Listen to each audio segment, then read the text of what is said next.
देवगड तालुक्यातील रापण संघांच्या वतीने दिनांक 4 नोव्हेंबर रोजी माननीय श्री पालकमंत्री नितेशजी राणेसाहेब यांना मत्स्य दुष्काळ जाहीर करण्यासंदर्भात निवेदन आम्ही दिलेले होतं। तसेच त्यांनी या कुणकेश्वर येथे भक्तनिवास येथे बैठक पण घेतलेली होती। तरी येत्या या अधिवेशनात त्यांनी हा विषय शासनापर्यंत पोचवावा व इथल्या बिगर यांत्रिकी रापण संघांना लवकरात लवकर मत्स्य दुष्काळ जाहीर करून आर्थिक मदत मिळण्यासाठी आज आम्ही एक बैठक घेतलेली।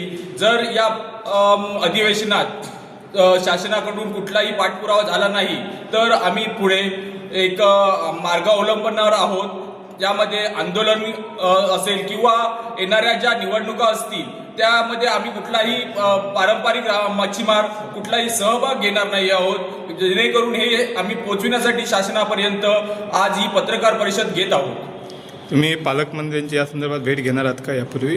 यापूर्वी आम्ही माननीय श्री नितेशजी राणेसाहेबांची भेट घेतलेली, परंतु त्यांनी त्याप्रमाणे इथे या ठिकाणी बैठक लावून आम्हाला आश्वासन दिलं आहे की येणाऱ्या अधिवेशनात हा आम्ही मुद्दा म्हणजे प्रशासनापर्यंत पोहोचवून शासनापर्यंत त्याचा निर्णय करण्यात येईल व अधिवेशनानंतर यावरती तोडगा काढला जाईल असं सांगण्यात आलं आहे त्या बैठकीमध्ये।